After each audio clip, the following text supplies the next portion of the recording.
श्री शिवाय नमस्तुभ्यम। हर हर महादेव भक्तों, आज हम कार्तिक मास महात्म्य का 9वां अध्याय श्रवण करेंगे। जय श्री गणेश।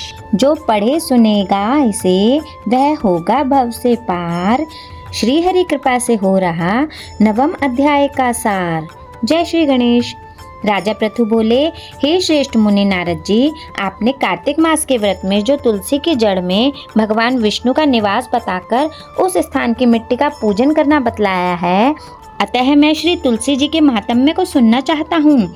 तुलसी कहाँ और कैसे उत्पन्न हुई यह बताने की कृपा करें। नारद जी ने कहा, हे राजन, आप सावधान होकर तुलसी जी की महत्ता तथा उनके जन्म का प्राचीन इतिहास सुनिए।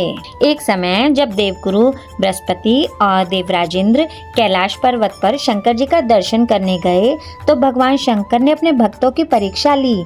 उन जटाधारी दिगंबर ने उनके मार्ग में अवरोध डाला।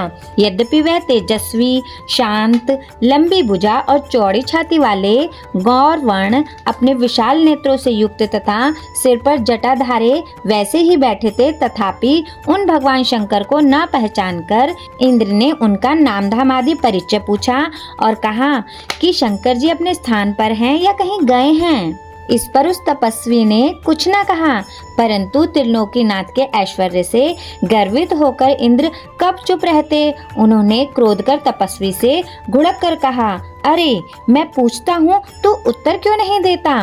मैं अभी तुझे वज्र मारता हूँ, फिर देखता हूँ तुझ दुर्मति की रक्षा कौन करता है। ऐसे क्रुद्ध हो इंद्र ने ज्यों ही उस दिगंबर को मारने के लिए हाथ में वज्र लिया, त्यों ही भगवान शंकर ने वज्र सहित इंद्र का हाथ स्तंभित कर दिया और विकराल नेत्र कर भगवान शंकर ने उसे देखा।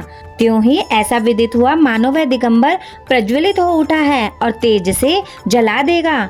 भुजाएं स्तंभित होने से इंद्र के क्रोध और दुख का अंत न रहा, परंतु ज्यों ही बृहस्पति जी ने उस पुरुष को प्रज्वलित देखा, त्यों ही अपनी बुद्धि से उसको शंकर भगवान जानकर प्रणाम किया और दंडवत कर बहुत सी स्तुति भी की। फिर इंद्र ने भी भगवान शंकर से कहा, हे दीनानाथ, हे महादेव, आप अपना क्रोध रोक कर इंद्र के अपराध को क्षमा कीजिए। बृहस्पति जी के यह वचन सुनकर महेश्वर गंभीर वाणी से बोले, मैं अपने नेत्रों से निकाले हुए क्रोध को कैसे रोकूं? तब बृहस्पति जी ने कहा, भगवान, भक्तों पर दया करनी चाहिए। आप अपना भक्तवत्सल नाम सार्थक कीजिए। आप अपने इस तेज को कहीं और स्थापित कर इंद्र का उद्धार कीजिए। तब भगवान शंकर ने गुरु बृहस्पति से कहा, मैं तुम्हारी स्तुति से प्रसन्न हूँ जो तुमने इंद्र को जीवन दान दिलवाया है।